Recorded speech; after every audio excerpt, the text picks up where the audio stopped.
الحمد لله رب العالمين والصلاة والسلام على سيدنا محمد وعلى آله وأصحابه أجمعين. اما بعد، السلام علیکم و رحمت الله و برکاته. برادران و خواهران عزیز، چگونه که وعده کردیم انشاءالله که درس های عقیدوی خود را شروع میکنیم و پیش از اینکه درس های خود را شروع کنیم خواستم که شما را با کتاب و با مؤلف و با شخصیتی که او را شرح داده است شناس کنم و بعد انشاءالله که درس شروع میکنیم. خوب، نام کتاب مختصر است از سببی که بسیار هم کوتاه است، در 3 صحیفه نوشته شده است و شخصیتی که این کتاب نوشته است محمد علی غازی قمقی نام دارد که حضرت از علمای داغستان است و تقریبا 650 سال پیش در زمانهای خلافت عثمانیه زندگی کرده است و شارحش باشد محمد عبدالسلام شیروانی است که حضرت تقریبا 550 سال پیش زندگی کرده است. این حضرت از علمای مقصد ملت اوارس ها هست و محمد شیروانی باشد از علمای ملت لزگین ها هست.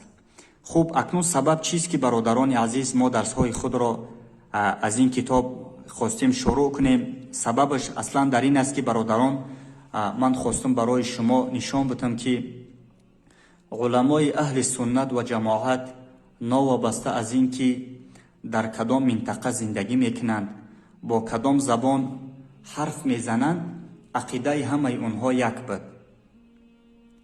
خوب، و سبب دومش این است که کتاب بسیار مختصر است، یعنی یکی از کتاب‌هایی که در همون دیروز برای شما نشان دادم از همه کتاب میده ترین به حساب میخورد، چون که در 3 صحیفه نوشته شده است. خوب، انشاءالله شروع میکنیم به قسم درس.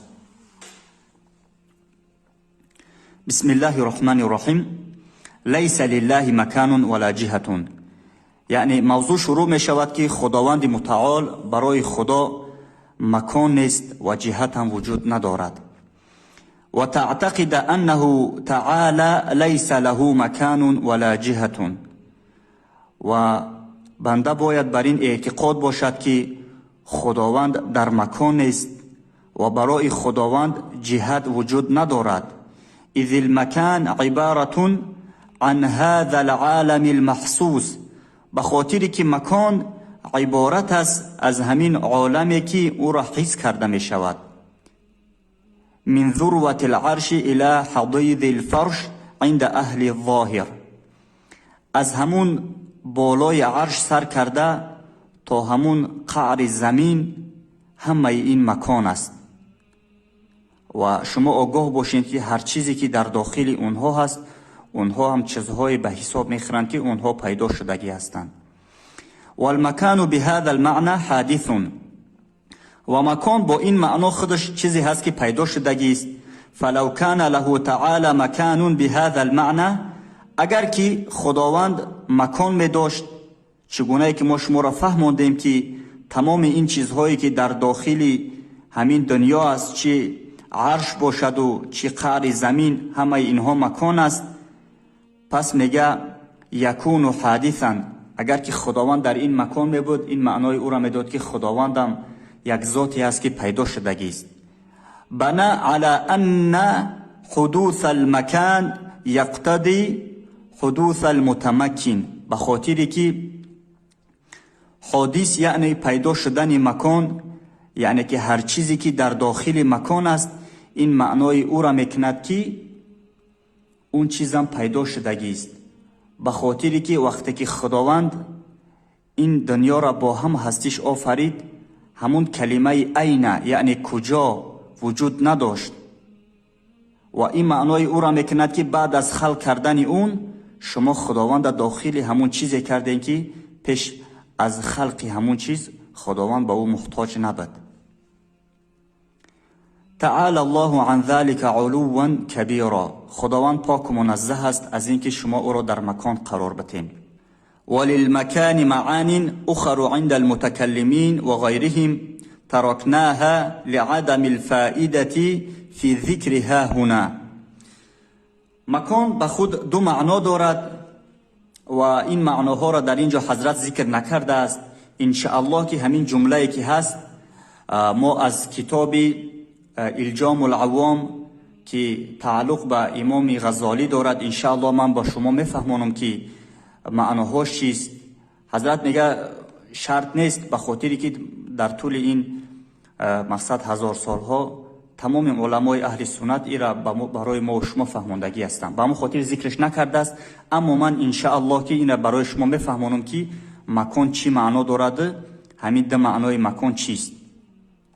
لا یغیره ازمان، خداوند تغییر نمیدهد زمان. مثل تغیرنا من الصبوة الى شبابة و منها الى شیخوخه. زمان خداوند تغییر نمیدهد مثل که ما و شما را تغییر میدهد. کودک خردسال بودیم، جوان شدیم و بعد از این پیر شدیم و بعد از پیر شدن باز وفات میکنیم. یعنی که چونین یک تغییریابی زمان برای خداوند وجود ندارد. یعنی که خداوند پیر و جوان نمی شود و تغییرات در خداوند نمی شود. خوب، لانه لو غیره الزمان، به خاطری که میگه اگر که خداوند از زمان تغییر میداد یکون حادثا، پس معنای او را میداد که اون خداوند نیست، اون ذات نیست که برای پرستش لایق باشد، پس اون یک مخلوق دیگری است. برای همین جمله ها ردی بر مردم نصرانی است که حضرت عیسی را به خود خدا میخوانند. و در دوام حضرت میگه که لأن كل متغیر حادث، به خاطری که هر چیزی که تأخیر مییابد اون چیزی است که پیدا شده است. و کونه تعالی حادثا محال، و پیدا بدن یعنی که پیدا شدن خداوند این محال است، به خاطری که خداوند ذات است که ازلی است، اول ندارد، ذات است که ازلی است، آخر ندارد، و خداوند قدیم است که اول و آخر ندارد. به همون خاطر میگه محال است. و قد ذکر غیر مرة انه تعالی قدیم، میگه ما یک بار نه چندین مرتبه برای شما ذکر کردیم که خداوند قدیم است و احتیاج به مکان ندارد. یعنی که احتیاج به تغییریابی ندارد و خداوند تغییر هم نمییابد. ذات یگانه، ذاتی که در او تغییرات هیچ وقت به وقوع نمی آید، تنها خداوند است و تمام بندگان در آنها تغییرات به وجود می آید. ولا یتغیر علیه الزمان، و برای خداوند زمان هم تغییر نمی یابد. مثل تغییره علینا، مثل که تغییر می یابد زمان برای ما و شما. من انه قد يكون شتاء وقد يكون ربيعا وقد يكون صيفا وقد يكون خريفا بالنسبة الينا. چگونه ای که برای ما و شما زمستان بهار می شود، بهار تابستان می شود، تابستان تیرماه، برای خداوند چونین یک فصل های سال، برای خداوند چونین یک وقت، برای خداوند چونین یک عوض شوی اقلیم وجود ندارد. ولا كذلك بالنسبة الیه تعالی، چگونه ای که برای ما و شما مگه تغییر مییابد اقلیم، برای خداوند این گونه تغییرات وجود ندارد. لانه لا يدخل تحت تصریف الزمان كما بین فی موضعه. چگونه ای که ما برای شما مگه فهماندیم خداوند برای او اقلیم عوض نمی شود، برای خداوند وقت نمیگذرد. یعنی که شما گفته نمیتونین که خداوند برای خداوند پگاه هست و امروز است یا یک سال پیش، برای خداوند چونین یک وقت وجود ندارد. خوب، این موضوع بود که لیس لله مکان ولا جهة. در اینجا برادران عزیز و مهربان درس یکم ما و شما به انجام رسید و انشاءالله که در این موضوع باز از کتاب های دیگر هم صحبت میکنیم و الحمدلله رب العالمین.